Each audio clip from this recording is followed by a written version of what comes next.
For more information on our top stories and others, please visit our website. It's channelstv.com. youtube.com/channelsweb has videos of our shows. A total of 26 individuals, including business mogul Alhaji Aliko Dangote, chairman of UBA and philanthropist Mr. Tony Elumelu, and the chairman of Channels Media Group, Mr. John Momoh, are to be honored with the 2019 National Productivity Order of Merit Award.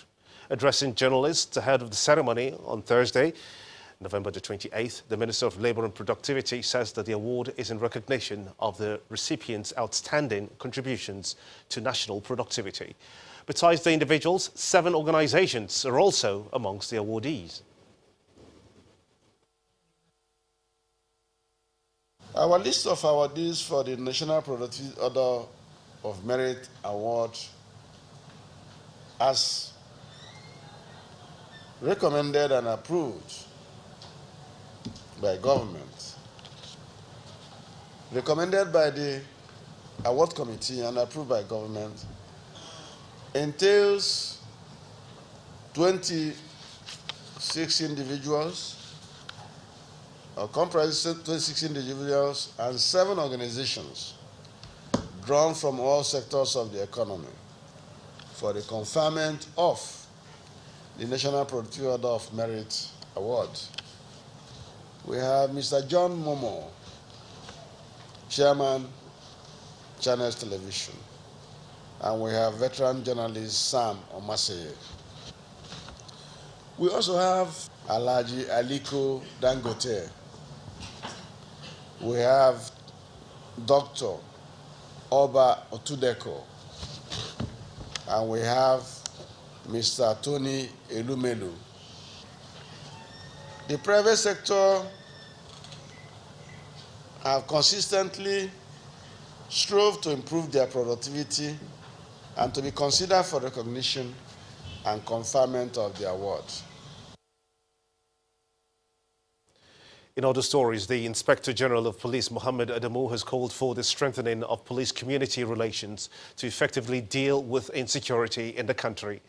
The police boss says that unless the communities cooperate with the police, tackling crime will be difficult in spite of resources and personnel being deployed.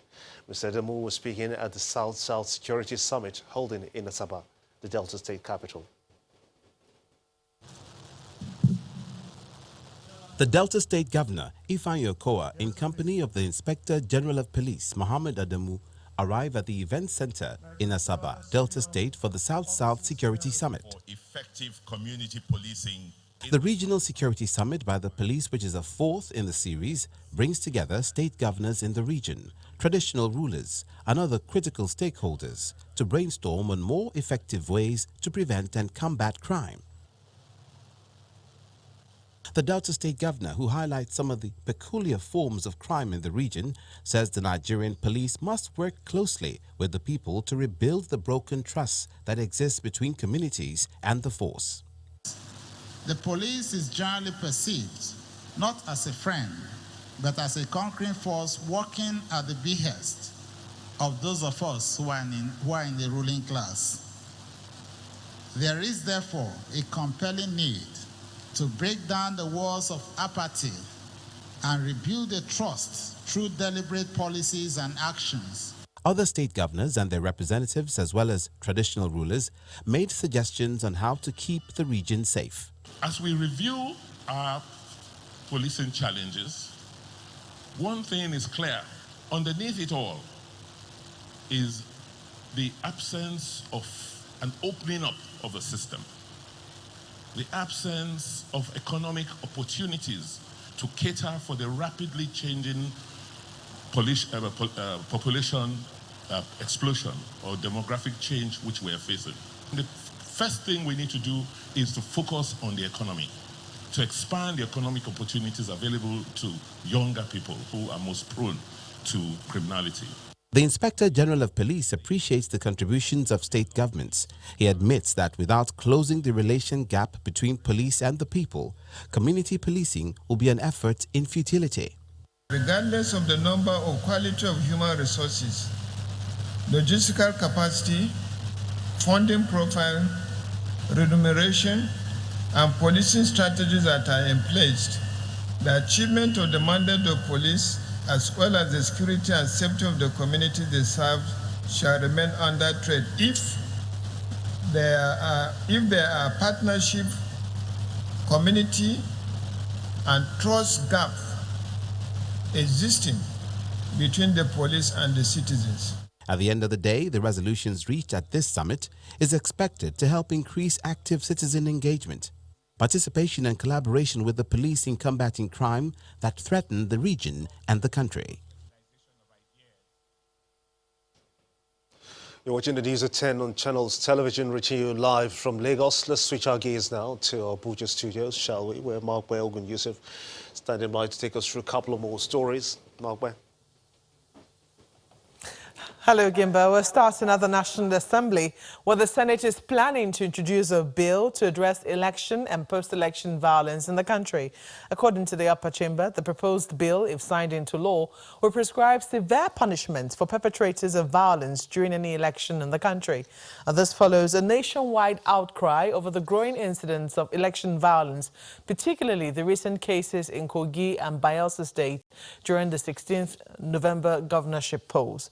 Our correspondent Terry Kumi reports.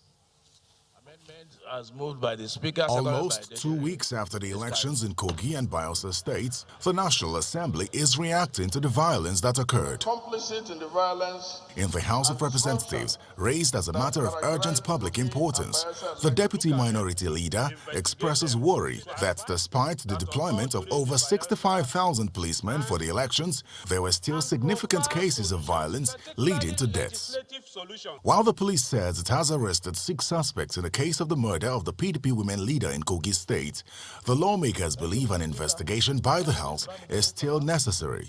The House resolves to constitute a joint committee to investigate the pre- and post-election security breaches in Kogi and Bayelsa, including the alleged presence of fake police officers. Our children are asking questions about why elections held in 1963 will not be different from elections held in 2019. I condemn what has happened, if at all it happened, but I think we should be fair to allow a good reasoning, a good investigation from the police first, so that we can get to the root of the matter. A minute of silence is observed for those who lost their lives during the elections, as the Speaker charges the committee to make no reference to any political party in its report. Just the facts of what happened without reference to any political party, so that such is not used against whether it's PDP or APC in court. Page 430. Meanwhile, when the matter is raised in the Senate, the Majority Leader proposes a bill to check election violence. This negative effect of electoral violence in the country will continue to reduce the citizens' confidence in the democratic process, as well as heighten the fears of possible democratic collapse. If the Minority Leader and myself can come up with a bipartisan bill to look at the punishment for electoral violence and prescribe a legal regime that's going to be able to address it. I believe that those who perpetrated the violence, especially in the last elections in Bayelsa and Kogi, should be apprehended and prosecuted. Political analysts and security experts have warned of dire consequences if the growing violence experienced before, during and after elections is not checked. Terry Ikumi, Channels Television News. Now, former governors, deputy governors and other political office holders in Zamfara will no longer enjoy the payment of hefty pensions and other entitlements. This development is coming on the heels of outright repeal of the law that approves the payment by the Zamfara State House of Assembly. Presenting the bill before the House leader, Farouk Dosara, asked his colleagues to repeal the law which provides the jumbo pay for former political leaders at the expense of retired civil servants who have not been paid their entitlement for some time now.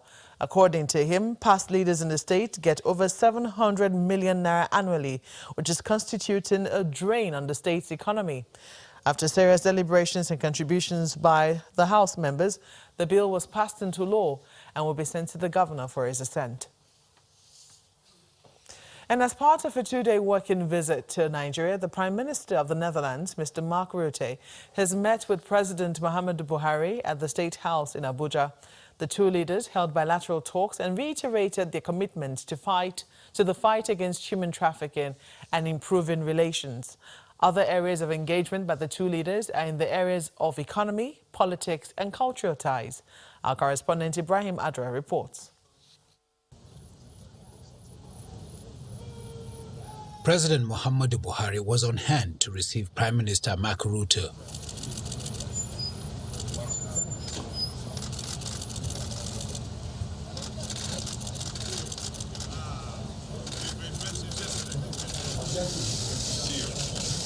They posed for the cameras, then went into the meeting rooms.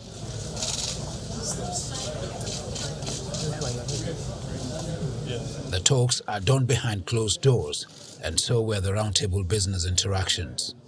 On Mr. Rutte's entourage are 8 chief executive officers of Dutch multinationals desiring to upscale their investment in Nigeria. The Prime Minister confirms this much. One of the focuses of this visit is the economic cooperation. Both Nigeria and the Netherlands stand to benefit greatly from this economic cooperation. There are already strong economic ties between our countries. And I'm proud to say that the Netherlands is Nigeria's 3rd biggest trading partner. The two sides put pen to paper on a deal involving Niger State.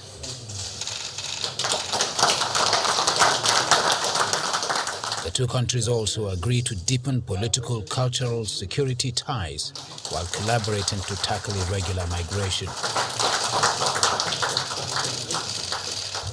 Thank you. The Minister of State Industry, Trade and Investment was on the discussion table. It's a very welcome development, and from my assessment, out of the 8 companies or so, almost half of them are in the area of agriculture, agro-allied industries, which is very important for our economy as we're diversifying from the oil sector. This strengthening of ties is significant.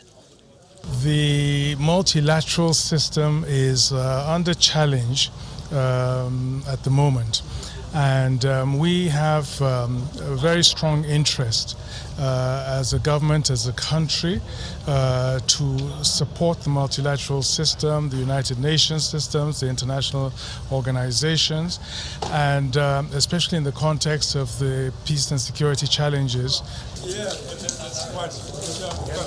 Two other issues were raised with the visiting prime ministers, and these are those of visa restrictions as well as the humanitarian crisis in the northeast, to which the visiting prime minister insisted his country is working very hard to fix these areas, beginning with how to sustain the water in the Lake Chad. From the presidential villa, Ibrahim Adra, Channels Television News.